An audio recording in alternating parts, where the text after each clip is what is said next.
وعلى آلك وأصحابك يا حبيب الله الصلاة والسلام عليك يا نبي الله وعلى آلك وأصحابك يا نور الله۔ میٹھے میٹھے اسلامی بھائیوں، مدنی چینل کے ناظرین، الحمدللہ آج شہنشاہ کراچی سیدی عبداللہ شاہ غازی رحمۃ اللہ تعالی علیہ کے قدموں میں بیٹھ کر آج یہ اجتماع کرنے کی سعادت مل رہی ہے۔ سبحان اللہ، اولیاء کرام کی تو کیا شان ہے، اور بالخصوص شہر کراچی والوں کا جو والہانہ پیار حضرت سیدی عبداللہ شاہ غازی رحمۃ اللہ تعالی علیہ کے ساتھ ہے، وہ کسی سے ڈھکا چھپا نہیں ہے۔ آج تقریباً 1300 سال ہونے والے ہیں۔ یہ جو سیدی عبداللہ شاہ غازی رحمۃ اللہ تعالی علیہ کا جو عرس ہے، یہ 1289 عرس ہے، یعنی تقریباً 1290 سال پہلے آپ دنیا سے گئے ہیں، مگر آپ دیکھیے کہ 13 صدیاں گزرنے کے بعد بھی آج دلوں پر حکومت انہی کی ہے۔ آج کروڑوں دلوں میں ان کا کس طرح پیار اور محبت ہے۔ وہ کہتے ہیں نا، دنیا کی کرسی کے پیچھے لوگ گھومتے ہیں، اللہ والوں کو اللہ نے کیسی کرسی عطا کی ہے، کیسی حکومت عطا کی ہے کہ آج ساری دنیا میں حضرت عبداللہ شاہ غازی رحمۃ اللہ تعالی علیہ کے چاہنے والے موجود ہیں۔ رب کریم ہم سب کا جمع ہونا اپنی بارگاہ میں قبول فرمائے، ہم سب کو سیدی کی برکتیں عطا فرمائے، شہر کراچی کو بالخصوص ان کا فیضان نصیب فرمائے۔ تو جہاں بھی دنیا میں مجھے مدنی چینل کے ناظرین بھی سن رہے ہیں اور یہاں موجود اسلامی بھائی بھی، آئیے بیان سے پہلے کچھ اچھی نیتیں کر لیتے ہیں۔ سرور کائنات صلی اللہ تعالی علیہ وسلم کا فرمان ہے، نیت المؤمن خیر من عملی، کہ مومن کی نیت اس کے عمل سے بہتر ہوتی ہے۔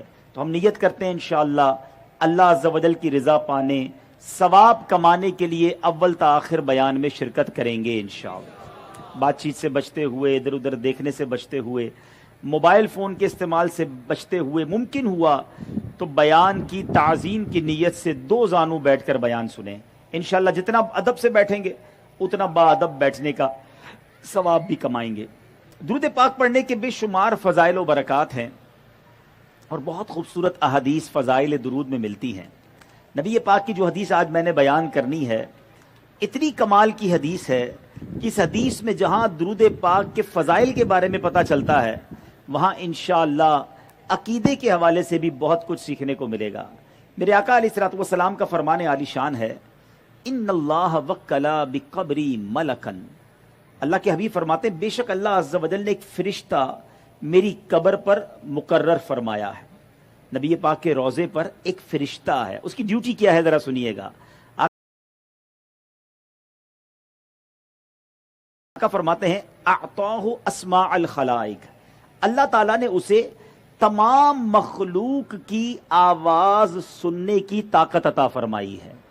صرف انسانوں کی نہیں، ساری مخلوق کی آواز وہ سن لیتا ہے، اور کتنی دور سے سن لیتا ہے۔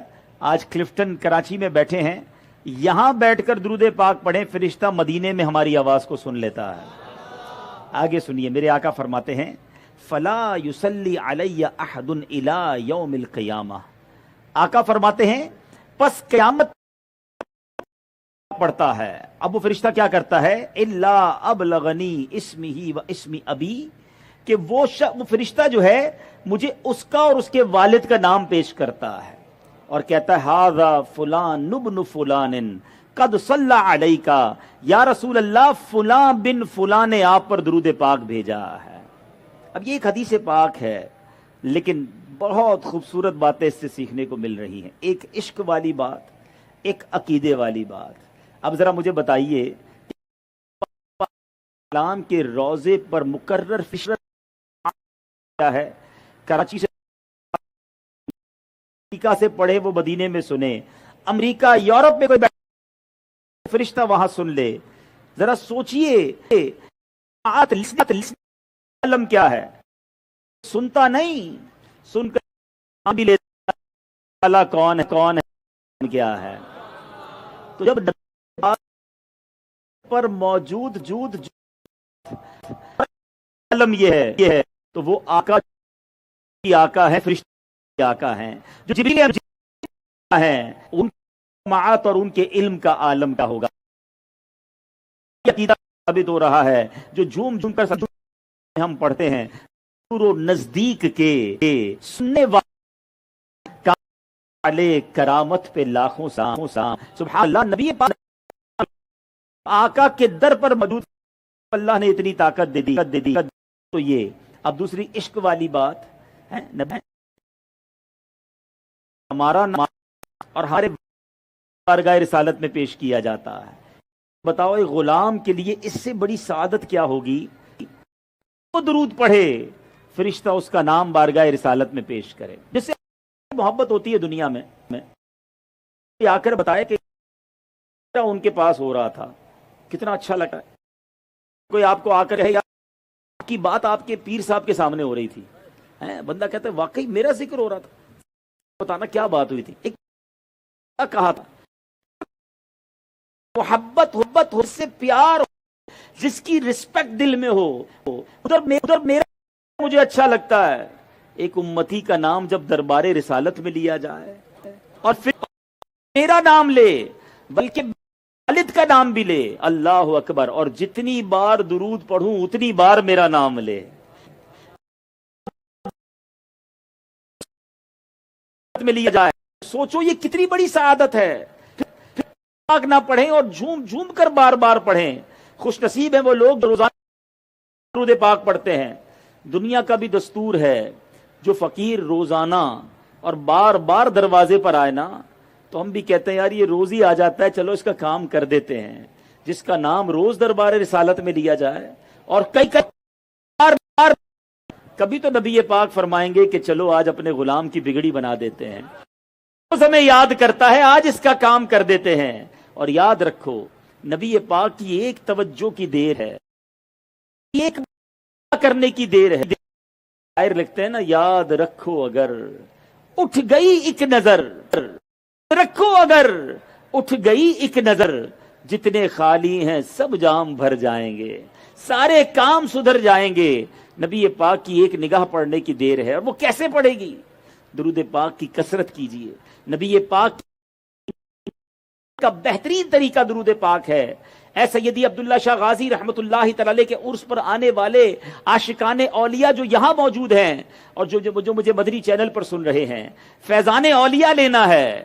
اولیاء کا فیضان اپنے دلوں پر کرنا درود پاک پڑھنا شروع کیجئے, کیونکہ اولیاء کرام کا انداز بھی یہی تھا. ان کی زندگی بھی ذکر و درود کرتے گزری ہے, مگر بدقسمتی سے معذرت کے ساتھ دیکھا یہ گیا ہے کہ کئی شہروں سے سفر کر آنے والے میلوں والے برکتوں کے لیے آتے ہیں, مگر یہاں آ کر ذکر و درود نہیں بلکہ فضول کاموں میں لگ جاتے ہیں. بعض اوقات تو بد نصیب ایسے بھی ہوتے ہیں جو آتے تو عرس میں ہیں مگر ان کی فرض نماز بھی قضا ہو جاتی ہے. ارے جس کے قدموں میں آئے ہو سوچو تو صحیح, ان کی زندگی بات ہے ان کی تہجد قضا نہ ہوتی, ان کے نوافل نہ چھوٹتے تھے, اور ہم ان کے عرس میں آئیں اور فرض نماز قضا ہو جائے. اس سے بڑی بدقسمتی کیا ہوگی؟ اللہ کرے کہ اولیاء کرام کے دربار میں بھی جائیں اور ان کے طریقے پر عمل کرنے والے بھی بن جائیں, ان کے نقش قدم پر چلنے والے بن جائیں.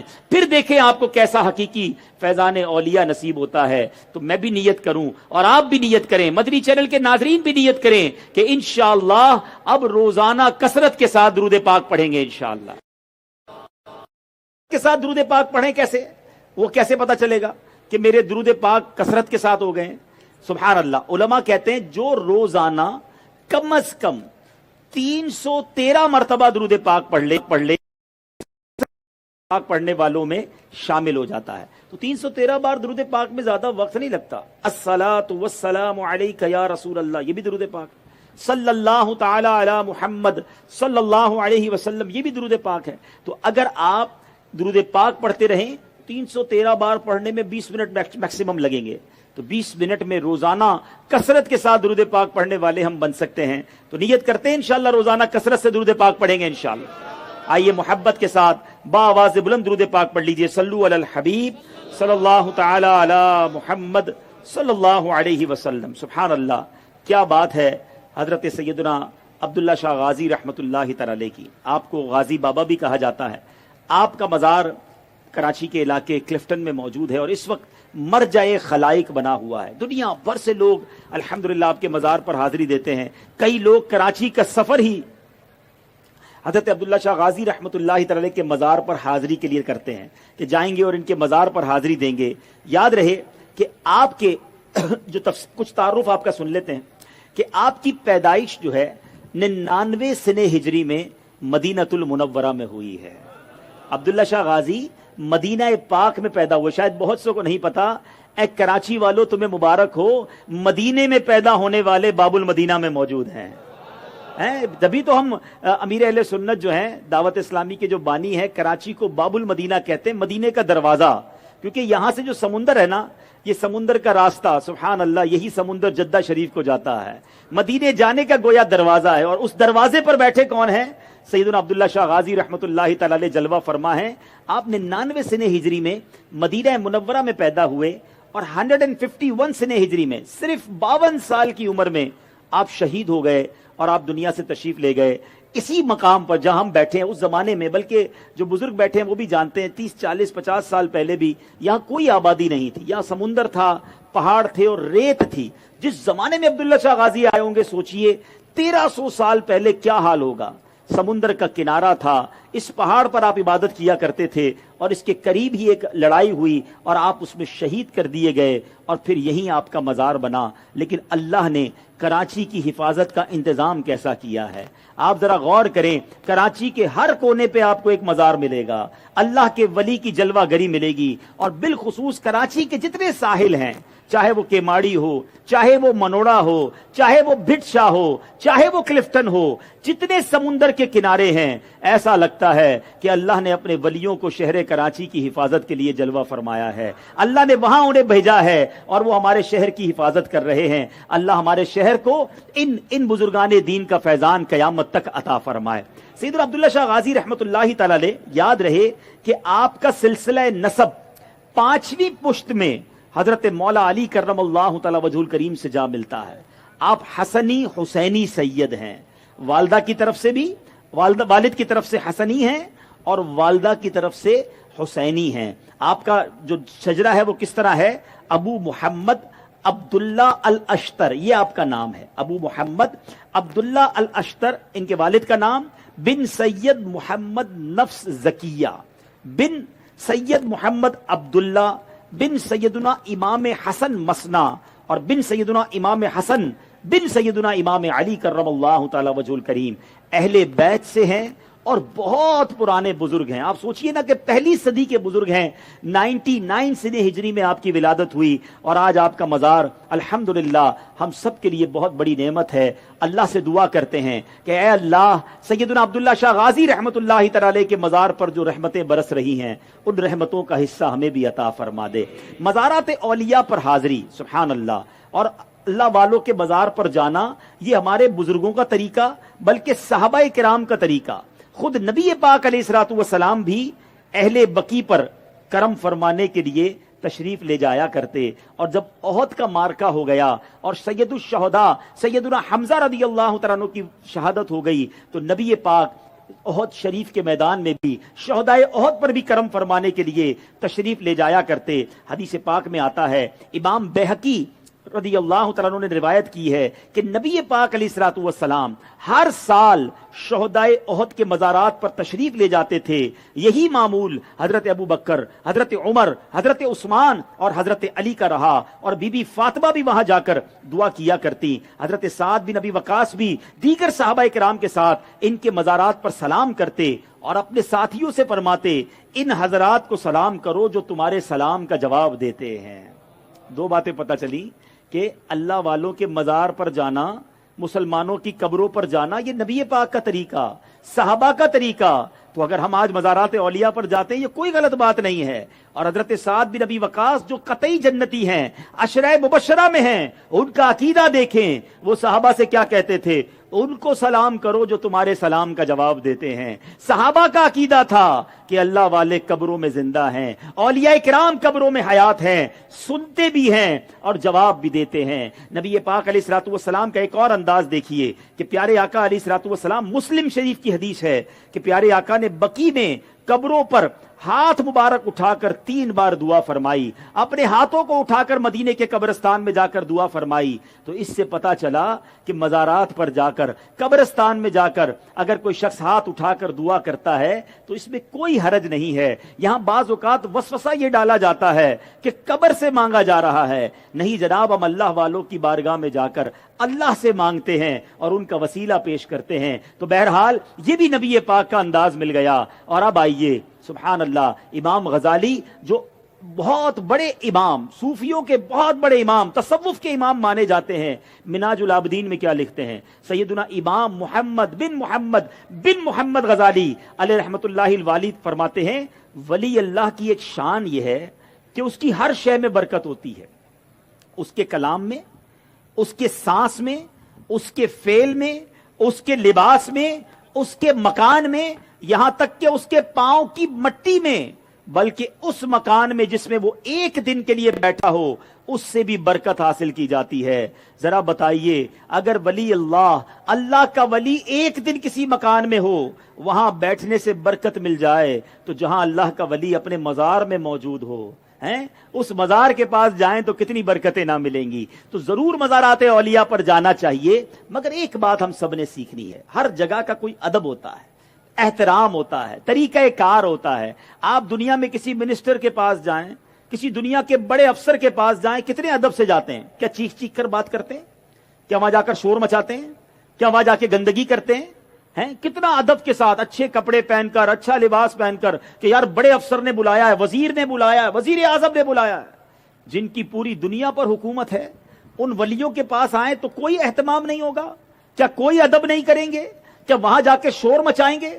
معاذ اللہ, وہاں جا کے بری باتیں کریں گے, وہاں جا کے ڈھول تماشے کریں گے, وہاں جا کے نمازیں قضا کریں گے, وہاں جا کے نشہ کریں گے؟